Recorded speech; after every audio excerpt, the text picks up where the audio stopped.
I don't believe in talking stage, but we can get into that in another video. But a girl was talking to a guy. I want to say he was probably like 18, 19 or something like that, and she wanted to do like a prank on him. So she got some of her friends to like meet him at a basketball court or whatever, and one of the girls hit on him, and the girl in the car that he's talking to, she wanted to see if he would be loyal, but yet they're talking. They ain't together, they ain't in love, nothing, but they in a car like, he better be loyal, he better show that he love her or something. And it's like, y'all talking. Y'all not even together, y'all ain't even work towards anything that love has to offer. You don't even know what that means yet. So why does he have to be loyal to you? I can answer that question. If y'all have had a discussion, right? So they're talking. Okay, wait, listen. I've been in the talking phase with certain people. The talking phase is not even real. Okay, I get it. But if you've been in the talking stage with somebody and y'all are preparing to be in a relationship, you kind of wait. See, that's the problem right there. Wait, that's the problem. Hear me out. Hear me out. How you gonna skip 2 or 3 phrases and you gonna go from talking to being with somebody? Okay, I said, hear me out. I said, you're talking, right? Y'all talking, still getting to know each other, still figuring things out. But if you've made this person like, okay, I'm putting my interest in you a lot more than I'm no longer like seeking other people. Like my interest is mainly in focusing on you, right? If y'all had this common understanding that I'm not going to talk to anybody else or I'm not going to engage with anybody else, then I've been in those situations like when I'm like, all right, if I'm talking to somebody, I'm like, I'm not focusing my energy on anybody else. I'm not going on any more dates. Problem. But I'm not saying that has to be the case scenario for everybody. You don't have to be loyal, but if we sit down and have a discussion and I say, you can't go out and go do A, B, C. And you say, okay, I'm okay with that. If I don't disagree with, like, I don't like this, but then, or it's like, but you can't do A, B. This is a selfish and toxic way of thinking. When it comes to, first of all, talking is not a thing to me. That's number one. Talking is stupid. So do you think that was created by women, or do you think that was I don't know damn who created it. I just know it don't work. It's not a real thing. It's very fictional. It needs dating. You need to date.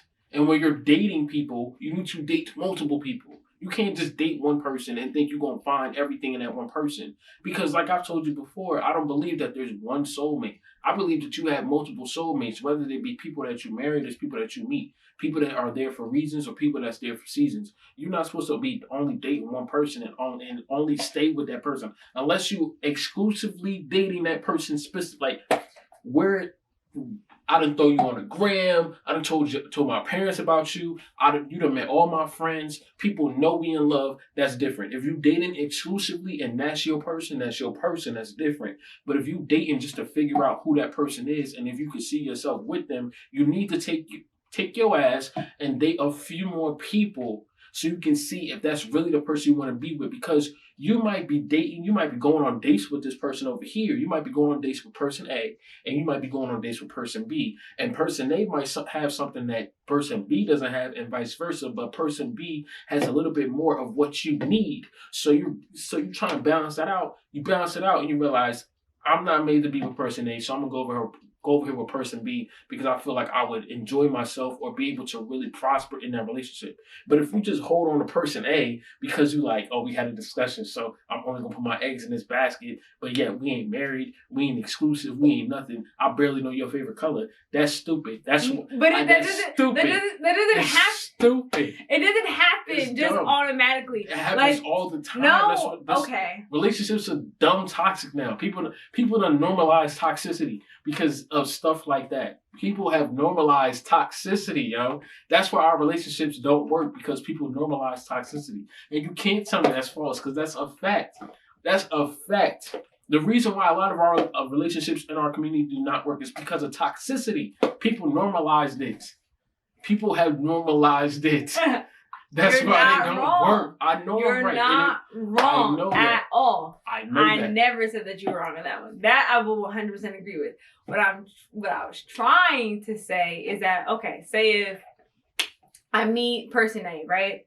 Me and person A have been, going on dates, we like each other, we've been doing this for about 2-3 months, right? And we're getting that phase where we're preparing to get more serious and be in a relationship.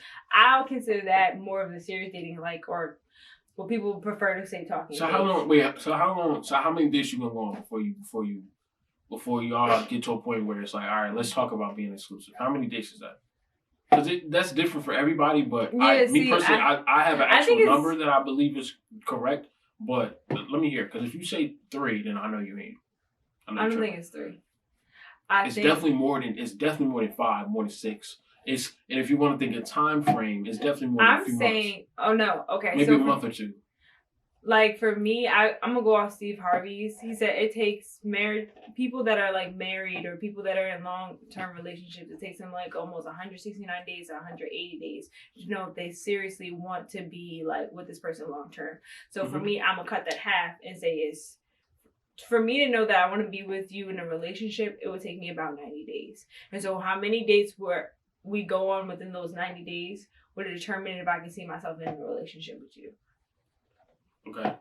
So, say if we went on a date every week, and that 90 days. Well, that ain't a lot. Yeah, like if you went on a small date like every week, or like you did a big date, like whatever that is, then that would determine for me maybe date 5 or date 6. Like, I might like this person, or I might need a little bit more time. But if by date like 9 or 10, if I say, I really don't see me going forward with this, I would know by then. It wouldn't take me going like so with you date saying 25 that, for me to know that. So if you going on date 9 or 10 and you trying to figure out if I can be with this person, if you're trying to figure all of that out by date 9 or 10, then you should do yourself a favor and continue to see other people at the same time. That way, if by date 9 or 10, you feel that person A is not the person you're supposed to be with, at least you have other people to entertain just in case. You know what I'm saying? Like, don't waste your time. But by date 9 or 10, if I like you, if I like you by date 9 or 10, cut them off. Just that simple. Okay, and so then you get into that more serious, like, let's get in dating and talking about like maybe what relationships are gonna look like. Right, so that's what I'm thinking with those conversations. Those conversations need to be had in the dating, at least by like date 4, date 5. You need to start having those serious conversations, because once you get to a point where you're ready to be exclusive, that's a whole nother conversation. Because then you're gonna be talking about, well, what does exclusive look like for us? Who's gonna know what we talking about? If somebody asks, what we gonna say? Like, I've never really been in that situation. So I don't really know myself, but I know for a fact that conversation is going to be a lot different than the conversation you're supposed to be having for date 4, date 5, date 6, when it comes to like, what does a relationship look like, and what are your intentions? That question needs to be had by the first date. What are your intentions with me in my heart? And if you can't answer that, then you need to leave. Okay.